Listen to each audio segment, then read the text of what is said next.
मैंने कई लोगों को यह कहते सुना है कि मैं नियमित रूप से प्रतिदिन पूजा करता आ रहा हूँ, लेकिन मेरी अमुक इच्छा अब तक पूरी नहीं हुई है।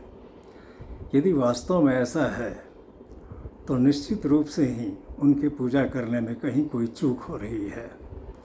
आइए आज इसी विषय पर बातें करते हैं। सबसे पहले तो यह समझ लीजिए कि पूजा कोई कार्य नहीं होता है, पूजा एक भावना होती है। आप प्रतिदिन कॉलेज जाते हैं, कार्यालय जाते हैं, अपने व्यवसाय पर जाते हैं, उस तरह की सोच में पूजा को मत रखिए। पूजा जब भी कीजिए पूरी श्रद्धा, पूरी भक्ति और पूरे समर्पण के साथ कीजिए। दूसरी बात यह है कि पूजा करने में फल, फूल, जल आदि चढ़ाया जाता है। आपने कभी इसके बारे में सोचा है ऐसा क्यों होता है? क्या भगवान को इन वस्तुओं की कमी है? नहीं, आप भगवान को यह अर्पित करके उनके प्रति अपना सम्मान प्रकट करते हैं। भागवत गीता के 9वें अध्याय में भगवान कृष्ण कहते हैं, पत्रम पुष्पम फलम तोयम यो मे भक्त्या प्रयच्छति तदहम भक्ति प्रहितमश्नामि प्रयत आत्मनः। अर्थात पत्र, पुष्प, फल या जल मुझे जो भी प्रेम पूर्वक कोई अर्पित करता है, देता है, मैं उसे ग्रहण कर लेता हूँ। तो आप भी जब पूजा करने के क्रम में भगवान को ये वस्तुएं अर्पित करते हैं तो अपने मन में भगवान के प्रति प्रेम का भाव रखें, आदर का भाव रखें, कृतज्ञता का भाव रखें। तीसरी बात यह है कि आप जब भगवान के सामने प्रार्थना करते हैं पूजा करने के समय कि भगवान मेरा अमुक कार्य हो जाए, मेरे बेटे की नौकरी हो जाए, मेरा अपना घर हो जाए, मुझे बिजनेस में अच्छे पैसे आ जाएं, तो यह करने का अर्थ ही है कि आप भगवान को सर्वशक्तिमान, सर्वसंपन्न समझ रहे हैं। अब जब भगवान सर्वशक्तिमान हैं, सर्वसंपन्न हैं, तो उन्हें आपकी आवश्यकताओं का भी अवश्य ज्ञान होगा। उन्हें यह भी पता होगा कि आपकी किस आवश्यकता को कब पूरा करना है, कैसे पूरा करना है।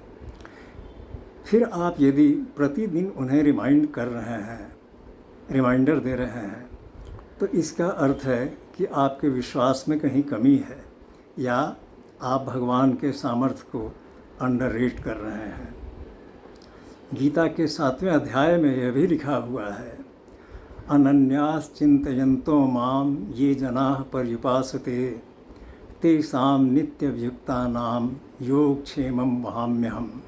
अर्थात जो अनन्य भाव से एक निष्ठ होकर पूरे समर्पण से मुझे याद करता है, मैं उसकी सारी इच्छाओं को और आवश्यकताओं को पूरा करने का भार अपने ऊपर ले लेता हूँ। और सबसे अंत में यह कहना है कि जब आप पूजा करते हैं, पूरे ध्यान में होते हैं, पूरी एकाग्रता से पूजा करते हैं, तो आपके अंदर एक सकारात्मक ऊर्जा उत्पन्न होती है। यह आपको आपके आराध्य से संपर्क कराने का प्रयास करती है।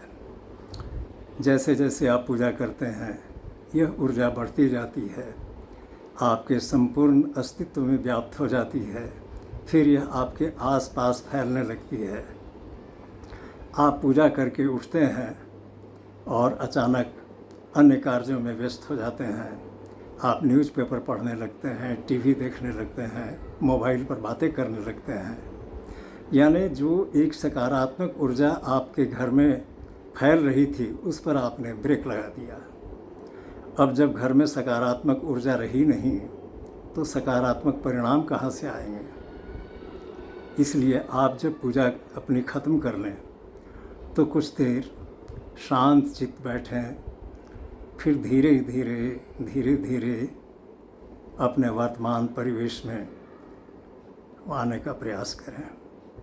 तो आशा है ये वीडियो आपको पसंद आया होगा और संभवतः यह आपके लिए लाभदायक भी होगा।